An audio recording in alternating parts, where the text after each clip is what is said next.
Anyway、今日はですね、エデルとケイタについてお話をしていきたいと思います。僕たち先日ね、アメリカから日本に引っ越しをしてきたんですけれども、そ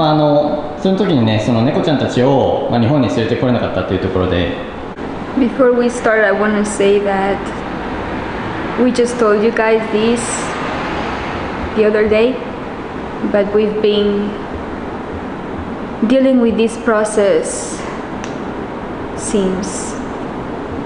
January. So you just saw it yesterday, but we've been affected by this process for a very long time. Yeah. And I mean, we'll talk more about it, but part of the reason why my health is messed up is for the stress that this make me feel. So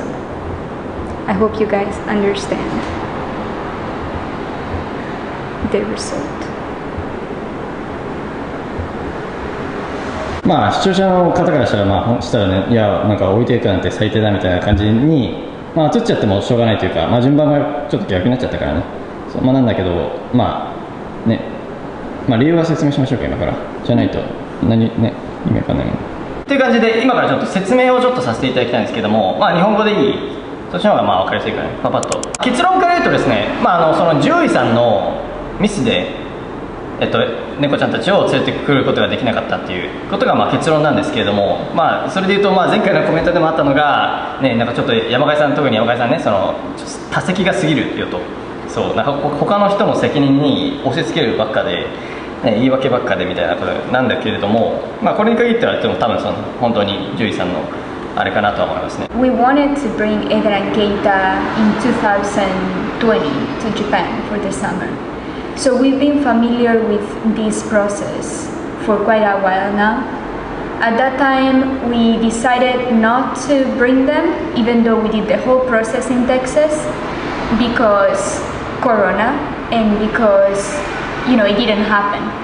But we learned about the process that Yamakai-san is going to explain in 2020.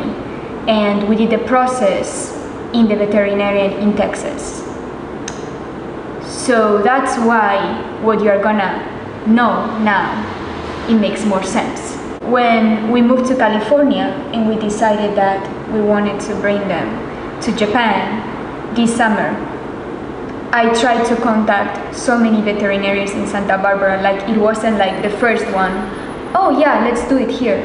I had like a whole list and I was calling every day, and because this process is not a routine thing that a veterinarian does. It's very specific work. Not everybody could do it.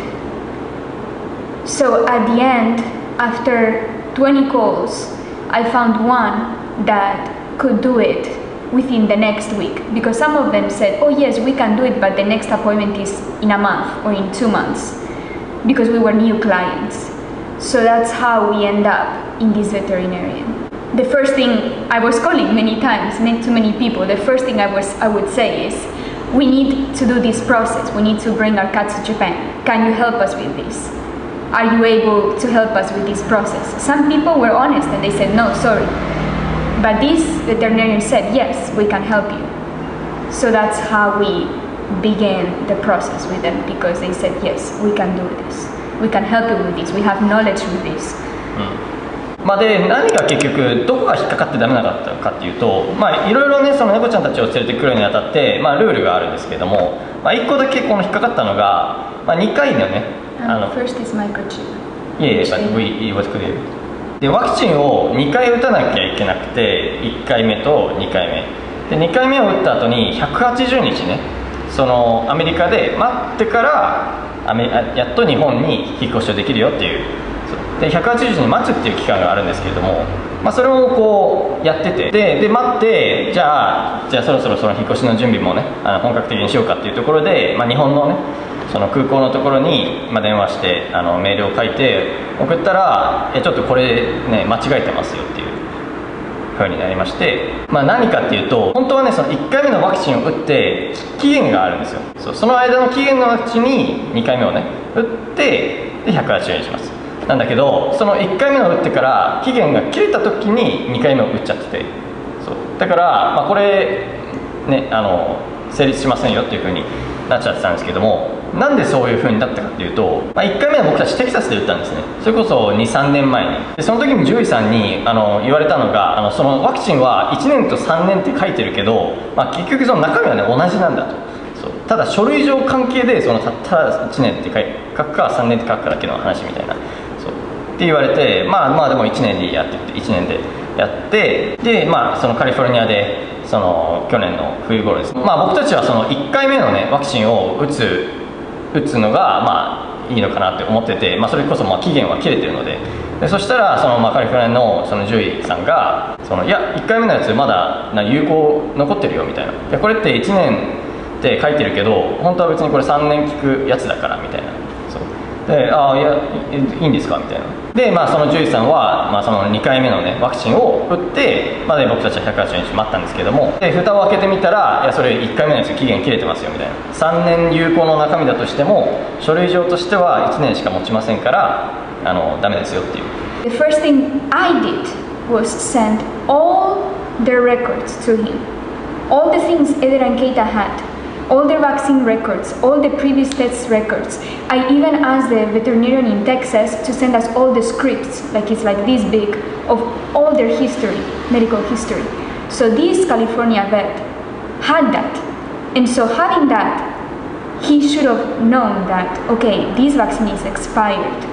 You need to start from the first vaccine. I feel the most guilty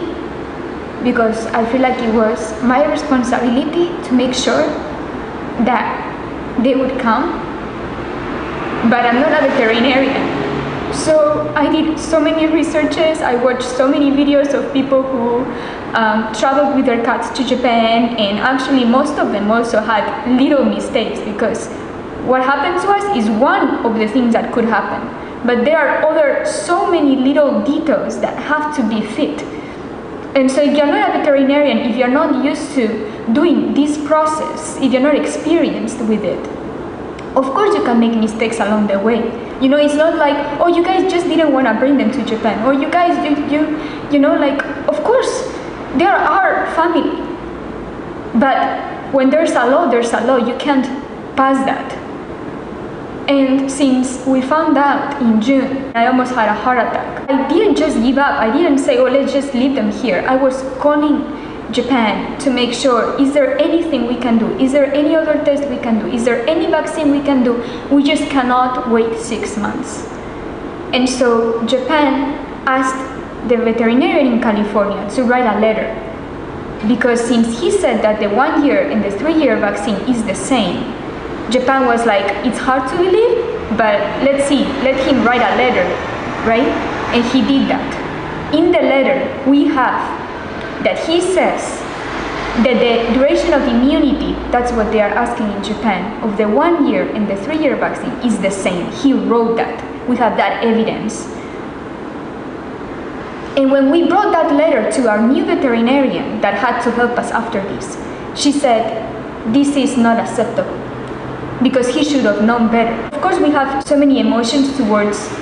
the first veterinarian, but it's not just us. When we brought this result to the new veterinarian we had to hire, she was mad for us. She was mad for us because as a veterinarian, she knows that this is not acceptable. She told us that this previous veterinarian wasted our time, because instead of saying, oh, yes, there's a mistake, I'm sorry that this happened, let's start again, because he just said, oh yes, we can, yes, and 2 months passed already. And finally the result was the same. They cannot come to Japan now, they have to start over. So we waited those 2 months that, you know, if we did the vaccine and test again, those 2 months we could have been with them too, you know. We just wasted our time. We had the great luck to find Susan, who is taking care of Eder and Keita in her home. And Susan takes care of cats as a side job, so she knows what cats need. She had a cat that passed away recently, so for her to have them was also, you know, a good thing. and we know that they are really good taken care of. That's for sure. Again, I don't want to talk about this again because it's just reopening a wound that I still feel the pain every day from that wound. So I'm trying to, say it's okay because they are happy, not with me at the moment. And I know they miss me, and I miss them so much too. 皆さんね、本当にコメントね、ありがとうございますなんですけども、でもちょっと前々回の動画でね、結構ちょっときつい感じのことをね、言う方もいらっしゃったんですけども、僕もちょっとすごい悪かったのが、こっちの動画を先に出してから前々回の動画をね出した方が視聴者の方にとってもちょっと分かりやすかったというか、前々回の動画をいきなり出されてもちょっと何がねどうなったかのか分かんないみたいなね、説明が聞かないと分かんないみたいな、そうっていうのがあったかなと思います。そう、この動画ではですね、その獣医さんに対してね、こんなことをされたみたいなね、私たち被害者ですみたいな感じで動画を出したいわけじゃなくて、そうやっぱりエデルとケイタね、動画にやっぱりたくさん出てて、僕らのねもう家族でもあるし、こっちに来てなんでいないのみたいな視聴者の方からしたら、ね、普段見てくださる方からしたらなんかどういうことみたいなねなっちゃうから、そう説明を避けられないから、あとはちょっとね、それにしてもちょっとその獣医さんのミスはミスでしょうがないとしても、その後のちょっと不誠実なね対応とか、今もメールしても、じゃあちょっとその人はマネージャーみたいな感じなんですけども、僕らとその動物の病院の、ね、先生をドクターをつなげる役の人、そう He's a vet. そう、その人もベッドなんだけど、その人に連絡したら、実際にその処置をした人たちに言ってくれみたいな、俺に責任はないからみたいな感じで言われて、でその人たちに連絡したら、じゃあちょっと私たちもちょっと分かんないからちょっとマネージャーチームにちょっとつなげますみたいな、ね、メール来て、でそれで何回もまた連絡しても、いやマネージャーチームにちょっと連絡取ってますみたいな感じで、そうかなり不誠実な、ね、対応を取られてるので、それに対してはちょっとねイライラしてるんだけど、It looks like we won't get a reply from them. 正直僕らとしてはもうどうでもいいというか、結果は変わらないし、僕らのねその怒りを持っててもしょうがないから、この動画を最後に今からできることをやっていこうかなっていう感じでございます。そんな感じで今日はご説明動画という感じでございました。ご視聴ありがとうございました。次からはまた普通の動画出していこうかなと思います。今日はちょっとあまり楽しい動画ではなかったけどね、はい、そんな感じでご視聴ありがとうございました。